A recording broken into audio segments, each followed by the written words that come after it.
Qui parle, s'il vous plaît? Madame Rimbar? Oui. De quoi s'agit-il? Je viens pour la serre, je suis le réparateur. Oui, un instant, s'il vous plaît.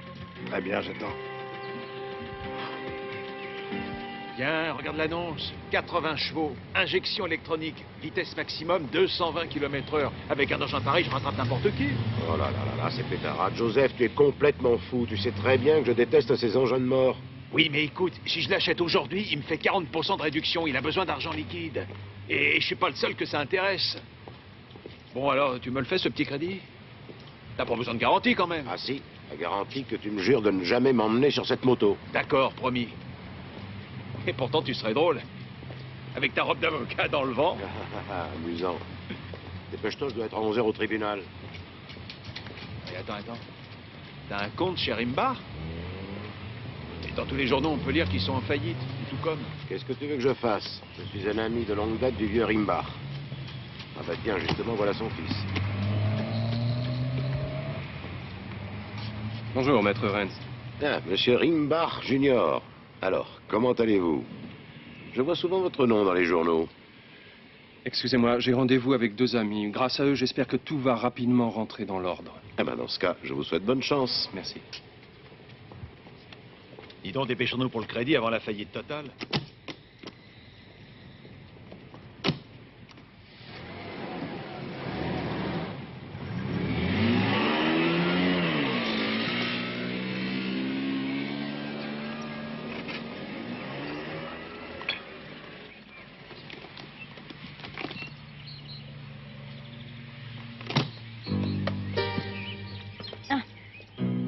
Bonjour, monsieur. Pas chirbe.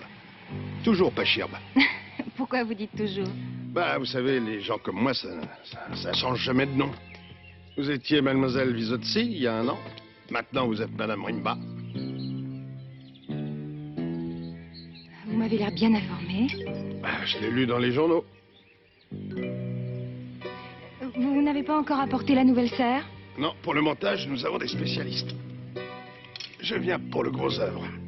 Je vais d'abord démolir la cabane, puis je ferai les fondations. Mettez-vous au travail, alors. Ah, un moment. Ah. Le cadeau d'anniversaire de votre mari pour vos 23 ans, hein? Venez, s'il vous plaît.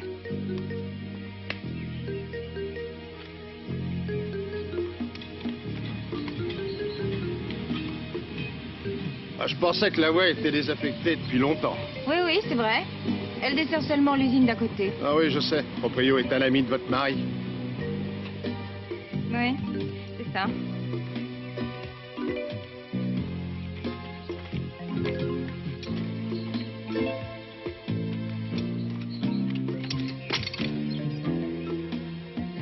Il est déjà 11h, je dois partir chercher ma fille. La vôtre? Ah, vous voulez parler de Sabrina, la fille de son premier mariage? Oui. Occupez-vous plutôt de la démolition de la cabane. Oh, ça c'est rien.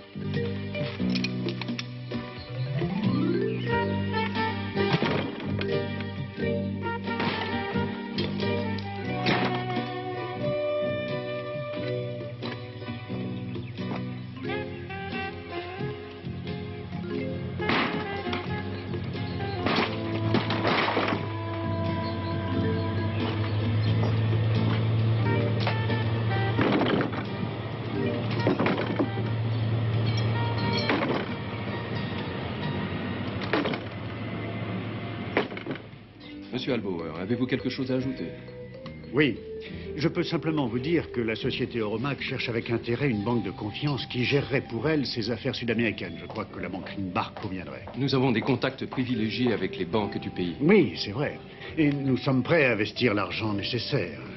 Je pense qu'il faudrait 10 millions, même 15, pour remettre sur pied et renflouer la banque Rimbar.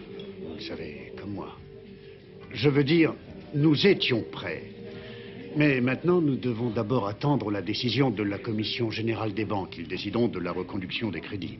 Je vous en prie, monsieur Albauer, je ne suis pas là en tant que représentant de la Commission. Je suis venu officieusement.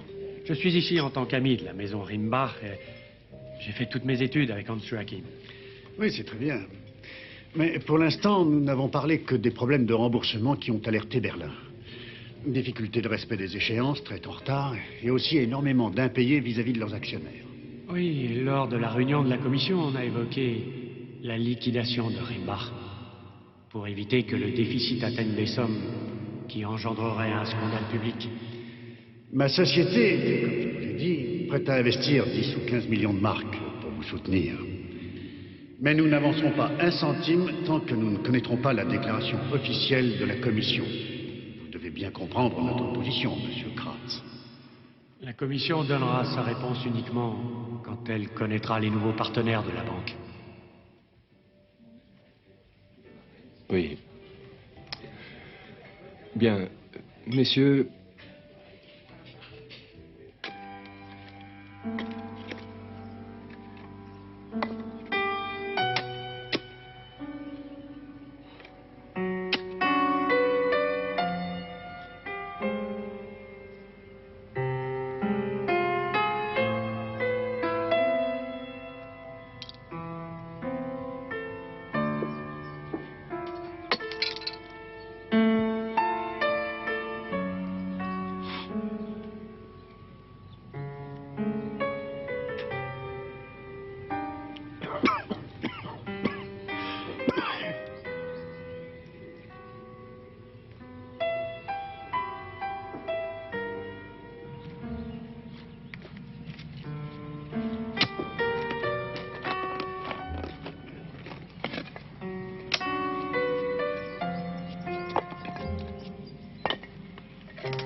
Madame Rimba!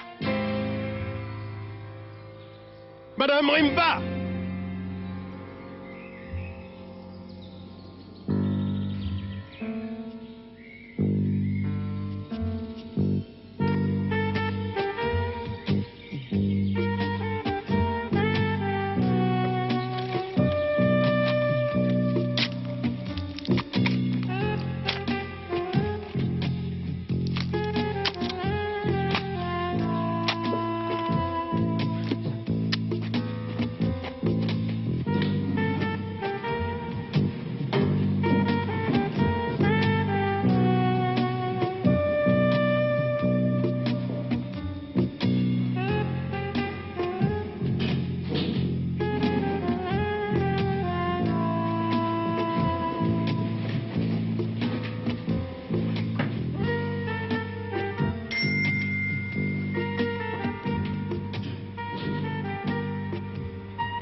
C'est toi? Oui, moi. Mais tu es déjà ressorti? Bah, il faut bien. Ça fait même longtemps. Et maintenant? Eh bien, je viens de découvrir une chose incroyable. T'as bien eu une histoire d'amour avec le vieux Rimba. Je sais que ça fait longtemps, mais enfin... Je peux entrer un instant ou t'as de la visite? Non, non, non. Tu peux entrer.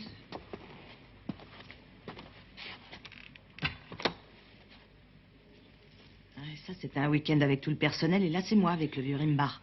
Tu m'avais pas raconté que vous vous étiez séparés à cause d'un cousin à lui? Un mystérieux cousin qui avait surgi tout à coup. Et puis qui avait disparu de la même façon. Oui, oui, je m'en souviens. T'avais trouvé ça bizarre à l'époque, non? Ah, le beau Freddy, oui. Ah, c'est Alfred, je crois que j'ai une photo de lui. Attends, voir. Ah, le voilà. C'est lui, là, à droite. Il était sacrément beau. Et ici, c'est moi, et là, c'est le vieux Rimbar. Alors, remarque, il était pas si vieux. Il avait entre 35 et 40 à l'époque. Pas plus. Le vieux Rimbar et le gentil Freddy. J'étais folle amoureuse de lui à l'époque. Oh, je me souviens même plus de son nom. Alfred... Roloff, oui, oui, c'est ça, Roloff. Il s'appelait comme ça. Et là, on sortait du cinéma. Dis donc, on dirait que c'est les mêmes bottes. Oui, les mêmes bottes que celles de ma cabane. Mais de quoi est-ce que tu parles? Non, laisse. Je t'expliquerai plus tard. Et il faisait très froid ce jour-là, ça je m'en souviens très bien. Qu'est-ce qui est écrit? Novembre 1948, c'est ça? Ah oui. Ah, c'est environ 15 jours avant sa disparition, le beau Freddy. Et la police? Ah, ils ont cherché partout, mais ils n'ont rien trouvé. Ils ont soupçonné Rimbaud d'avoir assassiné son cousin et sont venus l'arrêter. Au moins 15 jours de détention préventive, peut-être même davantage. Ils l'ont interrogé sans arrêt. Et aucune preuve n'a pu être trouvée contre lui. Et c'est lui qui a tout ramassé jusqu'au dernier centime. Oui, Freddy et Rimbaud avaient gagné beaucoup d'argent au marché noir pendant la guerre et... Après la disparition de Freddy, c'est forcément le vieux qui a récupéré tout l'argent pour lui. Et c'est avec cet argent qu'il a réussi à ouvrir sa banque. C'était en 50, ouais. Ouais, quand tout a redémarré. C'est vraiment très intéressant. Monsieur Rimbaud. Maintenant, à nous deux. Allez, nous partons tout de suite. Écoute, Sabrina, nous étions d'accord pour prendre ensemble le télésiège, non? Mais tu n'as aucune raison de faire un drame pareil. Il y a des gens derrière qui C'est attendent pas et vrai. N'aie pas peur. On va y aller ensemble. Tu vois, il ne peut absolument rien t'arriver. Mets-toi ici. Quand le siège arrive, il faut t'asseoir. N'aie pas peur.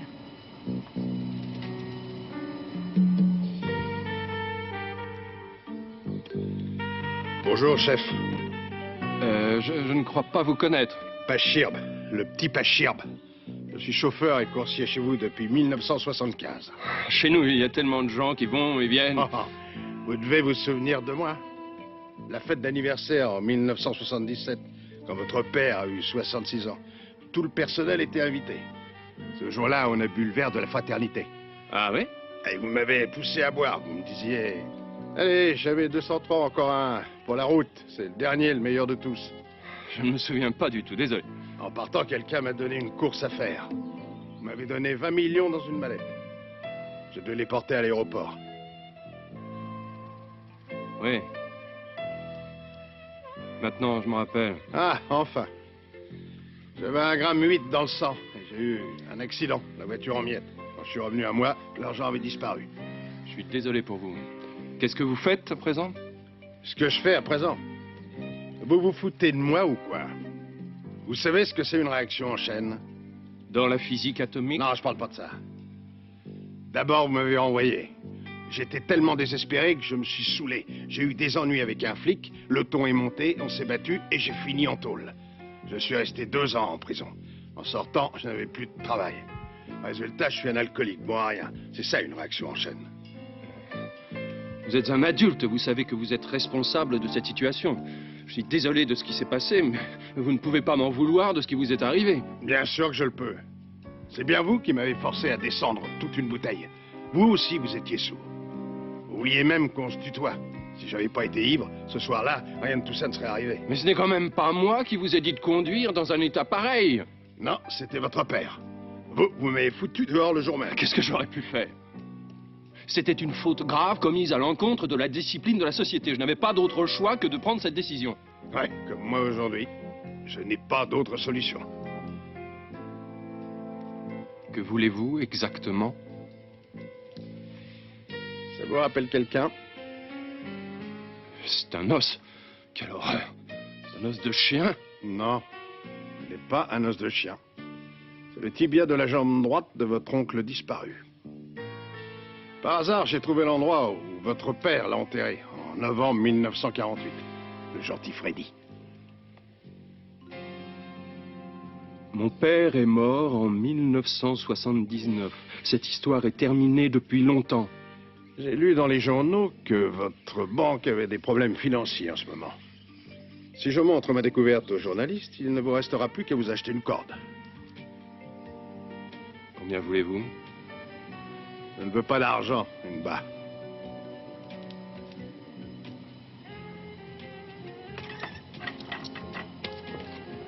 Qu'est-ce que vous me voulez alors? Dites-le-moi.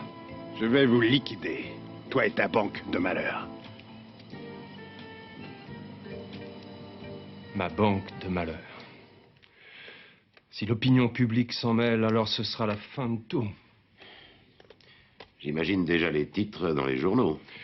Le fondateur de la banque Ringbach, enfin démasqué. Il avait assassiné son cousin de sang-froid. Tout l'empire Ringbach reposait sur les bases d'un vulgaire petit crime crapuleux. Et en ce moment, ce serait fatal. Il doit bien y avoir un moyen de se débarrasser pour toujours de Pachirbe. Un moyen légal, bien sûr, sur le plan juridique. C'est un chantage monstrueux. Et justement, non. Vous m'avez dit vous-même qu'il n'avait pas demandé d'argent pour se taire. Si ce n'est pas un chantage, c'est quoi alors? Ça, je me le demande. Contrainte. Contrainte, article 240 du Code pénal.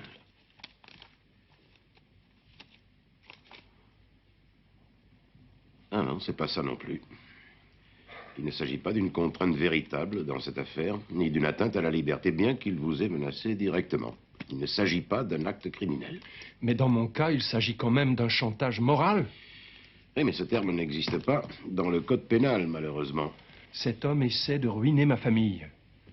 Il est inadmissible qu'un homme seul puisse déshonorer quelqu'un avec des récits imaginaires. Pour l'instant, sa menace reste imprécise. Nous ne pouvons rien faire sans connaître ses propos exacts. Vous devez bien comprendre qu'on ne peut pas reprocher à quelqu'un d'aider la police à trouver le coupable d'un meurtre. Ça n'est plus une menace, mais un véritable devoir civique. Je comprends que sa façon d'agir soit terrible pour vous, mais vis-à-vis de la loi, ça n'est pas un délit. Si je comprends bien, je suis à la merci de cet homme. Et je ne peux rien faire. Je vous propose d'essayer de le rencontrer. Peut-être que... Peut-être que quoi? La vengeance, et surtout quand elle est tenace, c'est un sentiment fort. Mais d'un autre côté, l'argent a une force de persuasion, qui n'est pas négligeable parfois.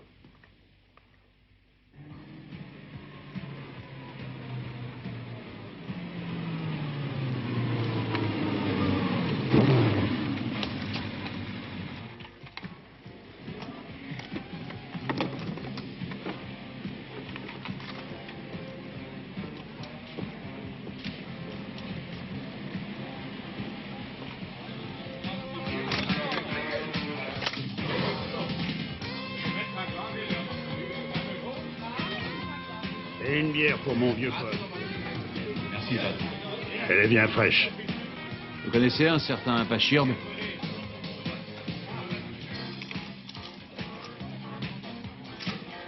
Là, pas de la machine à sous.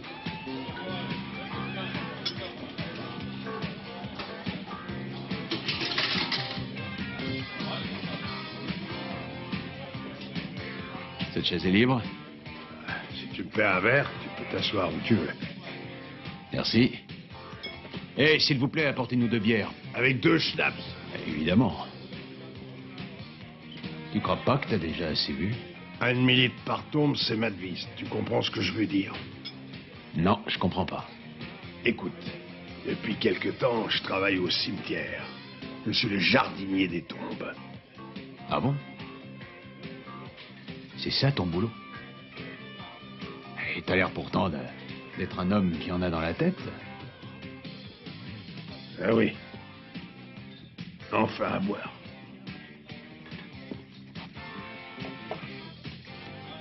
Merci. Santé. Santé. Dis donc, j'espère que je vais pas avoir d'ennui avec ta femme sous prétexte que je te ferai boire. Ah, j'ai plus de femme maintenant, j'ai une amie. C'est sûrement une fille bien. Tu peux en être sûr. C'est une serveuse, elle s'appelle Eva. C'est pas une souillon comme l'autre. Son bar, il est nickel, c'est pas comme ici. Elle travaille au Martinez. T'as pas de monnaie sur toi pour jouer?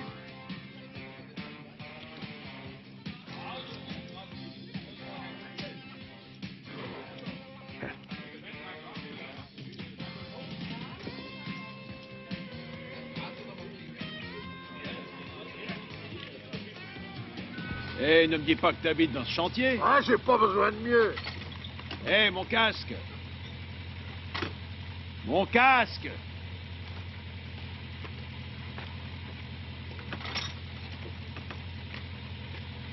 Moi, j'arrive pas à croire que tu vives dans un chantier pareil. Pas un homme comme toi. Je pourrais habiter une villa. Une magnifique villa. Il suffit juste de vouloir. Mais je veux autre chose. Tu veux que je te dise ce que t'es? T'es un baratineur, voilà. Une villa, une voiture, et tout ce que je veux. Mais Pachirbe n'a jamais... Jamais... Ah, merci de m'avoir amené. T'es vraiment un ami. À la prochaine fois, je paierai la tournée. Quand les journaux vont paraître, on fera la fête tous les deux. Ouais.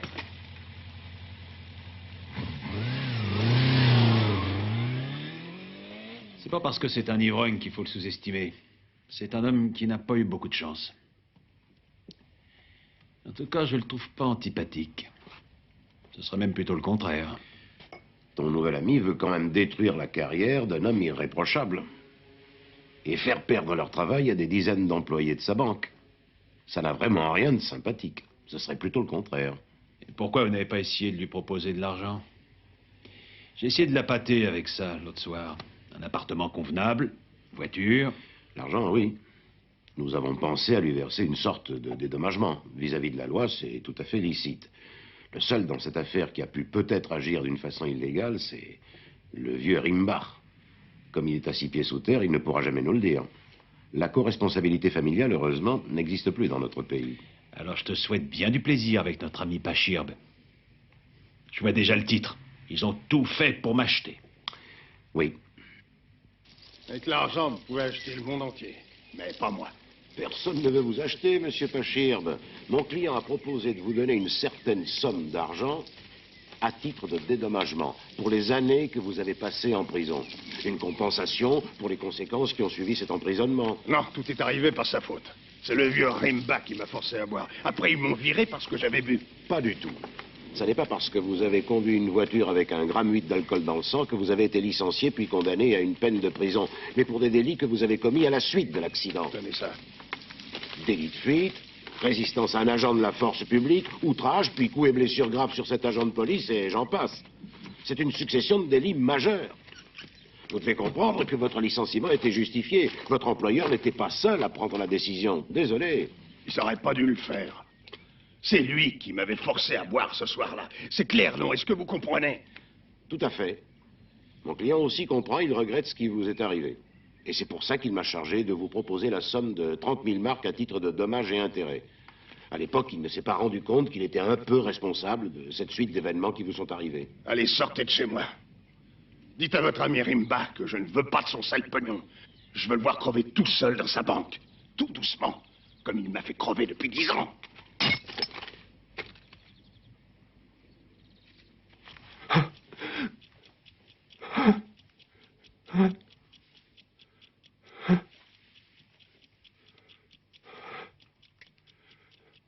Joachim, ça ne va pas.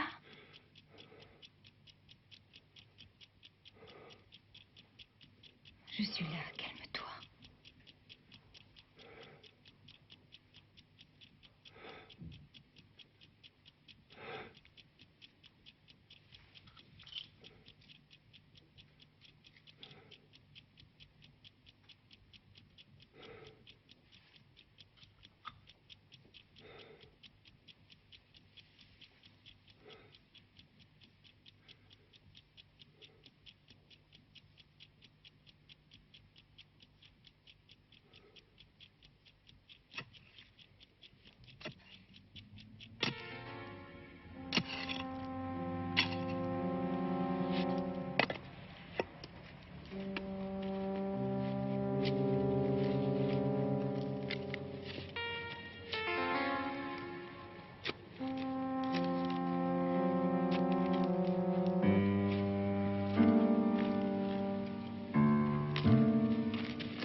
Oui, allô? Si vous n'arrêtez pas immédiatement de causer dans le jardin, je vais mettre la police au courant. Terminé.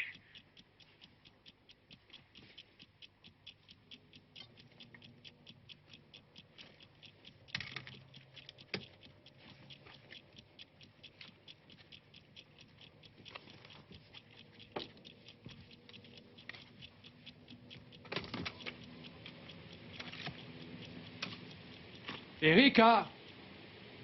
Qu'est-ce que tu fais dans le jardin? Arrête! Qu'est-ce qui se passe?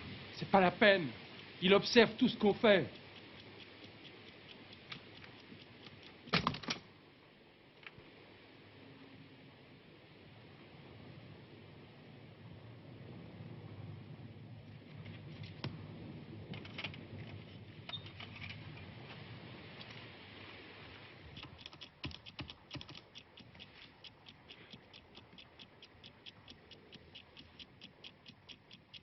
Maître Renz, oui. Excusez-moi de vous déranger, mais j'en peux vraiment plus. Vous devez faire quelque chose, je vous en prie. Je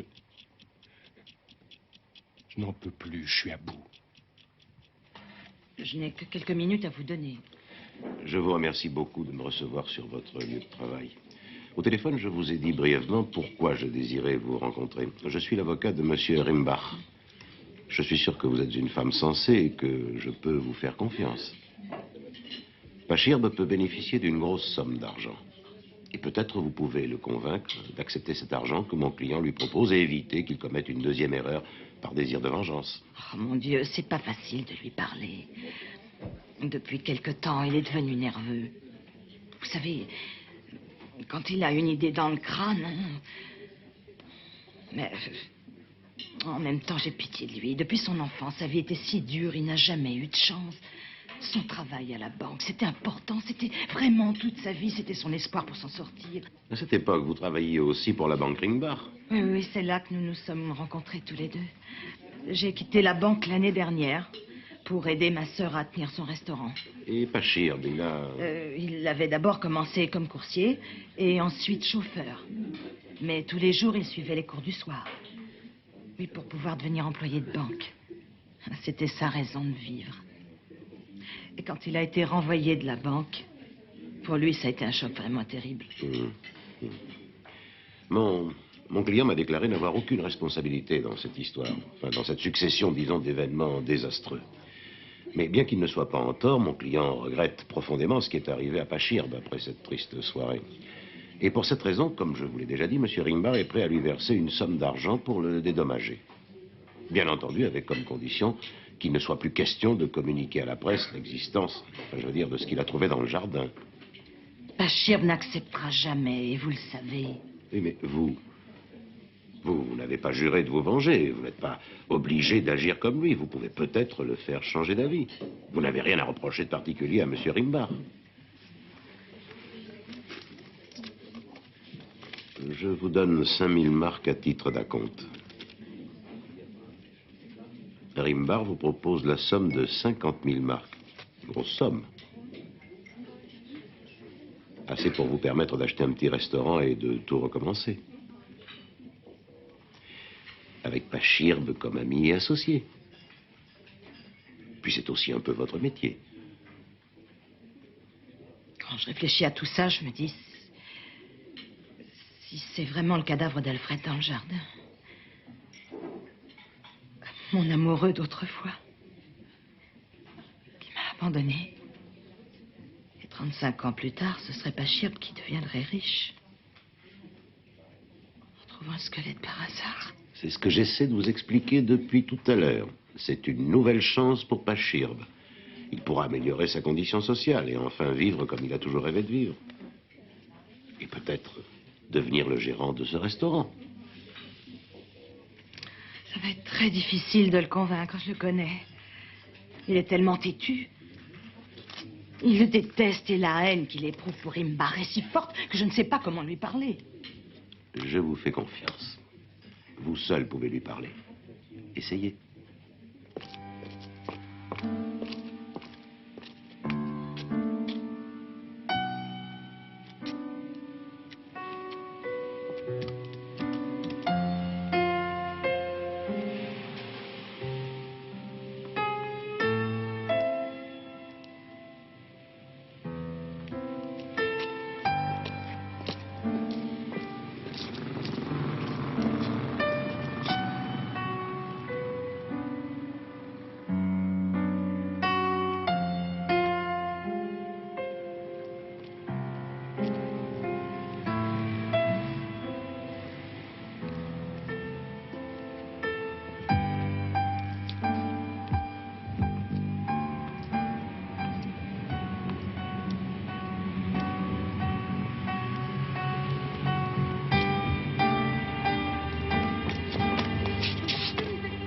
Au secours!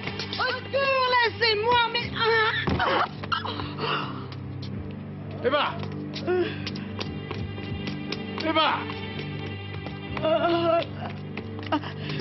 Eva! Mais qu'est-ce qui s'est passé? Parle! Et qui t'a fait ça? Eva! Qu'est-ce qui s'est passé? Oui? Parle! Parle-moi, Eva, dis-moi ce que tu as. Qui t'a fait mal? L'argent de Rimbar. C'est cette ordure. Assassins! Tous des tueurs! C'est pas la peine, monsieur. Je viens de prévenir la police. Ils ont déjà appelé une ambulance.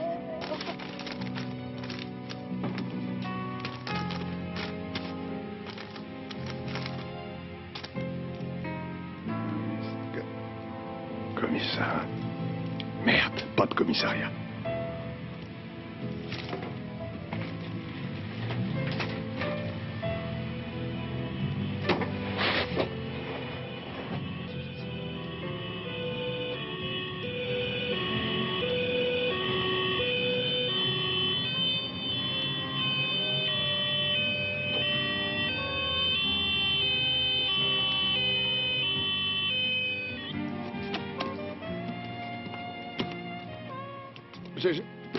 J'ai une nouvelle très importante pour vous.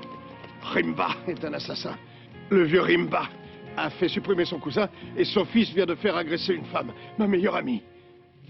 La fin de la banque Rimbar. Graves accusations contre le fondateur de la banque Rimbar. Découverte sensationnelle dans son jardin. Le banquier a-t-il assassiné son cousin? Rimbar Junior sur la sellette. Le déclin de l'empire Rimbar.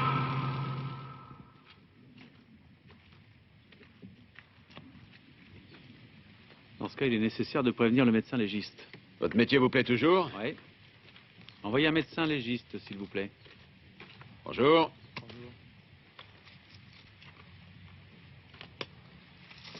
Dites donc, les gars, depuis le temps que vous cherchez, c'est tout ce que vous avez trouvé? Et il en manque plus de la moitié? Tu crois que j'ai récupéré la tête et les côtes pour les donner à mon chien? Je te rappelle que j'ai pas de chien. Écoute, bonhomme, tu sais très bien qu'on ne doit pas mentir à un collègue, même si celui-ci n'est plus dans la On n'a police. rien découvert de plus que ces OA. C'est pour ça qu'on continue de chercher le reste. Et quand est-ce qu'on saura précisément à quelle époque il a été enterré? Tu veux dire l'analyse chimique? J'en sais rien. Il n'est pas pressé maintenant. Je dirais environ 35 ans, taille à peu près 1m70 ou 75. D'après ce que tu me dis, il est très possible que ce soit le cousin. Malheureusement, si on ne trouve pas le crâne, l'identification du squelette va devenir impossible. Ça, tu le sais aussi bien que moi. Je voulais te demander... Tu connais l'agresseur d'Eva Furman? Vous l'avez arrêté? Oui. Il est déjà en tôle. Il lui restait que la moitié du pognon. Il nous reste une seule chance. À mon avis, il faut tout réfuter en bloc. Vous devez dire que ce cadavre découvert dans votre jardin n'est pas, d'après vous, un membre de votre famille. Puis, dans le même temps, faire passer une annonce dans différents journaux, expliquant l'affaire aux gens en leur posant deux questions. A. Quelqu'un connaîtrait-il l'identité du mort? Et B. Quelqu'un aurait-il vu le cousin Alfred depuis sa disparition? Car si ce n'est pas son squelette qu'on a trouvé, il doit ou il a dû logiquement habiter quelque part. On ne disparaît pas pendant 35 ans. Il faudrait proposer une bonne récompense en échange. Nous devons à présent nous mettre d'accord sur la conduite à tenir, monsieur Rimbar. Et vous devez surtout être en accord avec vous-même. Vous devez absolument exclure que votre père ait pu être l'assassin de votre oncle Alfred. Oh mon Dieu. Mais c'est ce que tout le monde croit. Les employés de la banque, tous mes amis, et aussi mes futurs associés. Ce que les gens croient n'est pas forcément la vérité. Vous devez comprendre qu'un homme comme Rimbar, et je ne veux même pas parler de moi, ne donnerait pas 5000 marks pour les faire récupérer quelques instants plus tard par un voyou. Je suis prête à vous croire, maître Rens, mais pas Sherb, lui... Mais il est obsédé par sa vengeance. Le cadavre du jardin n'est pas le cousin qui avait disparu. Si nous n'en étions pas absolument persuadés, nous n'aurions jamais proposé cette récompense dans la presse.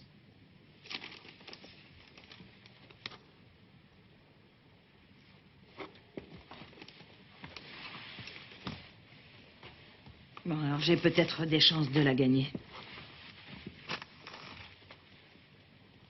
J'ai un défaut, je ne jette jamais rien. Dieu soit loué. Tout ça, c'est les lettres et les cartes postales qu'Alfred m'avait envoyées autrefois. Je m'en doutais, c'est pour ça que je suis venu vous voir. Au restaurant, l'autre jour, vous m'avez dit qu'Alfred vous aimait beaucoup, non? Qu'il était même devenu votre amant. Oh, j'étais assez jolie et même désirable à l'époque. Je crois que je peux le dire aujourd'hui. Donc vous deviez bien connaître Alfred Roloff et être au courant des relations qu'il entretenait avec Ringbach. Il n'aimait pas tellement son cousin, ça je m'en souviens parfaitement. J'imagine qu'ils ont dû se disputer à cause de vous. Oui, et comment? J'ai relu quelques-unes de ses lettres cette nuit. Je crois qu'il était vraiment très amoureux de moi, Alfred. La jalousie aurait donc pu être un mobile évident pour l'assassiner. Mais si je disparaissais subitement et que mon cousin était mon rival, c'est lui qui serait automatiquement accusé. Oui. Si ça s'est passé comme ça, alors il a bien réussi. Bon, imaginons-le. Alors nous devons répondre aux questions suivantes. Où et comment vit ou bien vivait ce cousin après son départ? Maintenant? À l'époque, il avait environ 30 ans. Il était né en 1915. Aujourd'hui, il aurait 70 ans. Et si malheureusement il est mort depuis, nous devons trouver trace de ce décès quelque part, d'une façon ou d'une autre. Il était forcément domicilié dans une ville. Qu'en pensez-vous? Vous parlez-il d'un endroit où il voulait vivre? Oui. Oui, il voulait partir pour l'Australie. L'Australie? Oui, un de ses copains d'école était parti là-bas quelques mois avant la guerre. Il vivait à Melbourne, je crois bien. Il avait ouvert un restaurant allemand. Et il me parlait souvent de son désir de partir. Je crois même qu'il voulait que j'aille à Melbourne. On était heureux à l'idée de partir ensemble. Pourquoi n'avez-vous pas parlé de ce projet de voyage à la police? Personne ne m'a jamais rien demandé. J'y ai pas pensé. J'étais persuadée que Ringbach l'avait assassiné.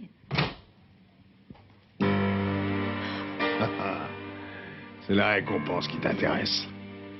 Tu essaies de transiger avec ces voyous.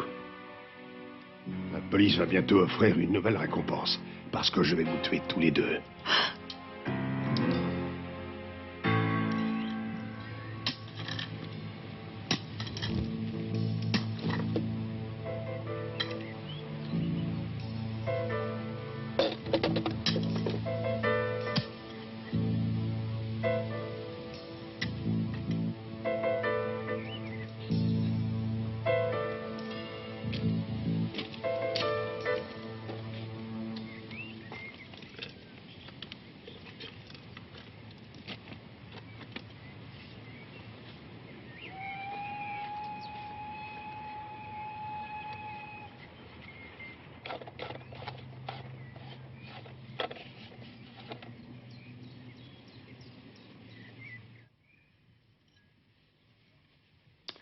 Heureusement, l'arme avec laquelle Pachirbe nous a menacés était un pistolet d'alarme. Mais si son intention était de nous ficher la frousse, c'est réussi. J'espère que vous ne l'oublierez pas pour mes honoraires. En cas de succès, je me montrerai très généreux. Mais pour l'instant, reconnaissez que vos résultats ne sont pas très concluants. Je n'ai reçu aucune réponse des financiers d'Euromag. Par contre, le nombre de clients qui clôturent leur compte à notre banque augmente de jour en jour. Les rats quittent le navire avant le naufrage. Oui, mais nous savons quand même... Laissez-moi terminer, s'il vous plaît. Tout le monde reste persuadé que c'est l'oncle Alfred qui est enterré dans le jardin et que c'est mon père qui l'a tué. Et quant à votre belle et généreuse idée d'offrir une récompense, vous voyez le résultat. Pour la plupart des gens, je suis devenu la risée du pays. Tenez, écoutez les messages de mon répondeur. Bonjour. C'est le squelette du jardin. C'est le fantôme de l'oncle Alfred. Tu vois, je ne suis pas mort du tout. J'appelle pour la récompense. C'est gentil de penser à moi. Tout le monde croit que les fantômes n'ont pas besoin d'argent pour vivre. Mais c'est cher, la vie de fantôme. À bientôt. C'est l'oncle Alfie. C'est comme ça 24 heures sur 24. On se moque de moi sans discontinuer. Voilà où nous en sommes grâce à votre intervention, maître Renz. Socialement, je suis bientôt un homme mort. Il nous reste un espoir. L'Australie. Peut-être que ce que m'a raconté Madame Furman s'est réellement passé. C'était des rêves de jeune fille. Je n'en suis pas si sûr. En tout cas, pour plus de sécurité, je fais faire des recherches par un de mes brillants collègues. C'est un avocat de Sydney. Il a fait passer des annonces dans les journaux importants à Sydney, Perth, Canberra, Adélaïde et Melbourne. 96% des Australiens vivent dans ces villes. C'est de l'argent jeté par les fenêtres. Gustave était bien le prénom de votre mari, donc ça correspond à l'inscription G. Zagert. Et vous m'avez dit qu'il était mort des suites d'une longue maladie et qu'il avait été enterré à Coblence. Oui, c'est bien ce que je vous ai dit. Dommage. Mais vous vouliez me dire quelque chose à propos de cette gamelle que j'ai trouvée, Madame Zagert. Comment a-t-elle pu finir dans le jardin de Rimbach? Oui, je me rappelle bien de cette histoire. Mamie, raconte, qu'est-ce que t'attends? Oui, c'est une histoire tragique. Mais c'était aussi une époque tragique. C'était en octobre ou novembre 1946. J'étais infirmière à ce moment-là, près de Kassel. Et quand j'avais quelques jours de vacances, je me dépêchais de rentrer vite chez moi. Vite. Je prenais le premier train. Des fois, le voyage durait presque 2 jours. Voilà ce qu'on appelait vite. Souvent, la locomotive tombait en panne et il fallait attendre les réparations, ou alors le train était plein et on ne pouvait pas monter. Le voyage était fatigant? Oui, vraiment. Les gens grimpaient sur le toit pour avoir une place. Ou bien ils s'asseyaient sur les tampons entre les wagons, parfois même sur la locomotive. Quand on réussissait à avoir une place sur le marchepied, on était content. Mais parle-nous de la fameuse gamelle. Oui, j'y arrive. C'était en octobre ou novembre 1946. C'était à peu près une demi-heure avant que le train arrive à Francfort. Soudain, le train a changé d'aiguillage pour aller sur une voie de garage. Et nous avons attendu pendant des heures. Je m'en souviens parfaitement. Des heures d'attente, et puis la nuit est tombée, et ceux qui n'avaient pas de place sont descendus du train pour se détendre un peu les jambes et marcher. Beaucoup de voyageurs étaient même restés debout. Personne ne savait combien de temps l'arrêt allait durer. Puis les gens avaient aussi envie de... Vous comprenez? Mamie, tu ne nous as toujours pas raconté le plus important. Un peu de patience. Alors, tout à coup est arrivé un train rapide, dans l'autre direction. Un express. Les gens ont couru dans tous les sens, sauf un qui n'a pas eu le temps. Il était assis sur son sac de voyage. En se levant, son sac a basculé et il s'est pris les jambes dedans. Il est tombé sur les rails, en plein milieu de la voie ferrée. C'était affreux. Le train lui est passé dessus et lui a coupé les 2 jambes. Couper les 2 jambes? Vous en êtes sûr? Oui, les jambes coupées. Heureusement, il y avait un médecin dans le train et il a pu lui poser tout de suite des garrots pour que ce pauvre diable ne se vide pas entièrement. Et moi, comme j'étais infirmière à l'époque, je suis partie lui chercher un peu d'eau. De l'eau dans la gamelle de votre mari? Oui, bien sûr. Ensuite? Alors, je n'ai plus grand-chose à vous dire. Soudain, le contrôleur a sifflé et la locomotive est repartie. Mais nous avons sauté dans le train, tout s'est passé si vite que j'en ai oublié de reprendre ma gamelle. Oui, bien sûr. Et les jambes coupées, vous les avez... Non, ça n'aurait servi à rien. Et vous ne vous souvenez pas du nom de ce blessé? Il y avait une jeune femme agenouillée près de lui, et sans arrêt, elle criait « Rainer, Rainer » ou bien « Rainer » peut-être. Ça remonte à 37 ans déjà. Et après, il est mort dans le train? Non, pas pendant la fin du trajet. Et vous savez dans quel hôpital il a été transporté? Non. Non, je ne sais pas. Nous nous sommes arrêtés et la Croix-Rouge est venue pour l'emmener. Mais où? Ils doivent s'en souvenir à la compagnie des chemins de fer. Ils écrivent des rapports pour les accidents. Bonne idée. Ils ont certainement des archives. Vous me permettez, je vais téléphoner à l'avocat pour qu'il contacte la compagnie de chemin de fer. Oui, je vous en prie. Merci.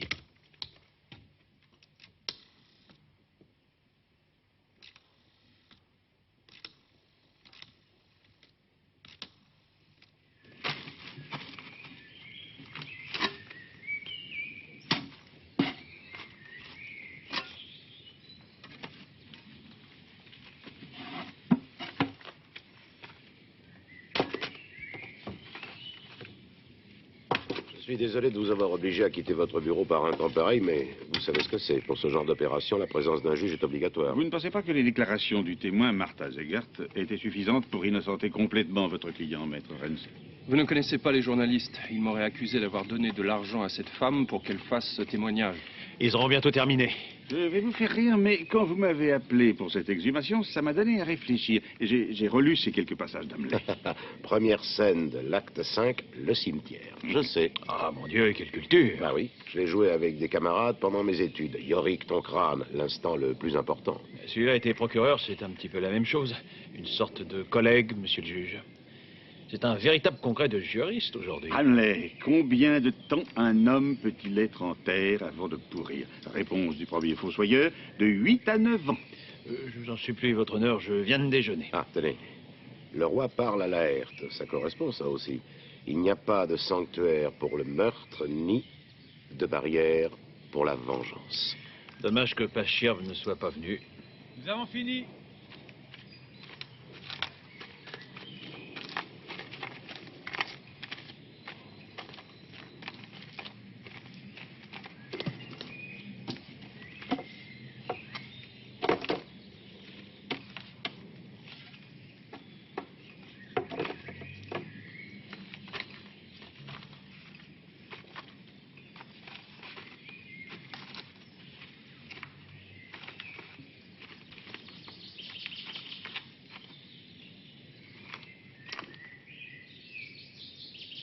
Et merde.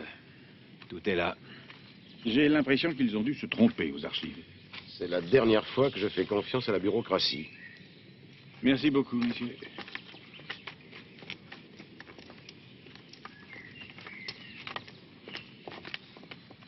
La seule piste qui nous reste, l'Australie. Je vais téléphoner aujourd'hui même. Ah, c'est complètement ridicule. Monsieur Ringbach, comprenez-moi bien. C'est notre dernière chance. Si votre oncle Alfred est parti vivre dans ce pays, nous pourrons arriver à prouver que ce qui était dans...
Depuis le début de cette affaire, nous n'avons connu que des échecs.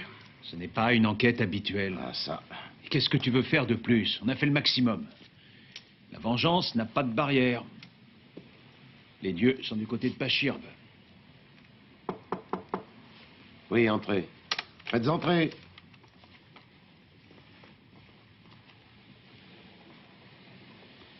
Messieurs, je suis Alfred Roloff, le cousin qui avait disparu. Encore un revenant. Tenez. J'ai essayé plusieurs fois de vous joindre par téléphone, mais vous n'étiez jamais là. Oui, je suis heureux de vous rencontrer, né le 23 février 1915 à Francfort. Je vous en prie, prenez un siège. Merci. Voilà, je faisais mon tour du monde. À mon âge, on peut profiter de son temps libre tant qu'on est en pleine forme. Et je passais à Londres avant de repartir en Australie. Ah, merci. Quand mon collègue de Melbourne m'a fait part de votre annonce dans les quotidiens. Aussitôt, j'ai pris l'avion pour venir tout vous expliquer. Oui, je me suis dit qu'il fallait en finir avec tout ça. Je ne vois pas pourquoi mon neveu payerait toute sa vie pour son père.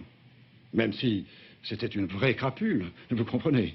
Tout a commencé en 1948 à cause d'Eva, et pour porter préjudice à votre rival, vous avez décidé de quitter le pays.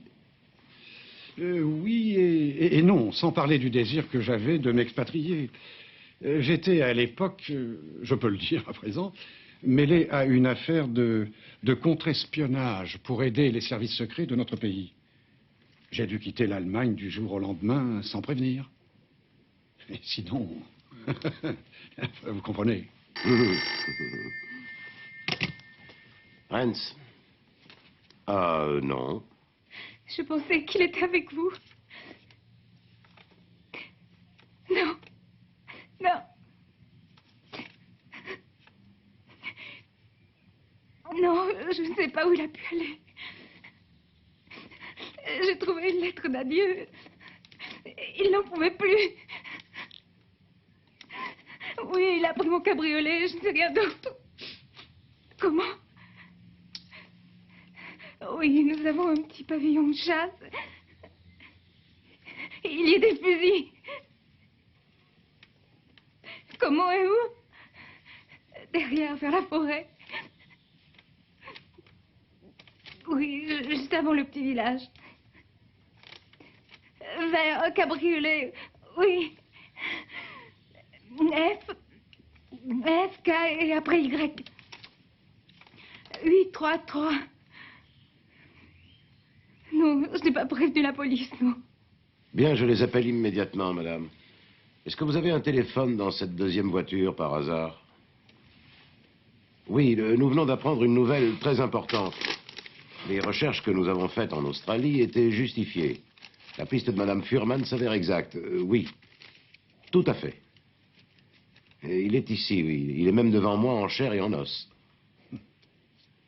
Oui. Oui, enfin, le plus important, c'est de trouver votre mari. Je vous rappellerai dès que j'aurai... Oui. Et si j'ai bien compris, il veut se tuer. Il va peut-être se suicider avec sa voiture. En s'écrasant contre un arbre, par exemple. Oh, j'aurais dû venir quelques heures plus tôt. Non, n'y pensez plus. Oui, s'écraser contre un arbre, ou encore mieux, se tirer une balle. Odenwald, juste derrière le petit village ici. D'abord, il doit traverser tout Francfort. Moi, je peux couper par là. Ouais, je peux sûrement y arriver. N'oublie pas un cabriolet vert immatriculé FKY 833. Ouais, d'accord. Sa dernière chance.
Vous avez complètement perdu la tête.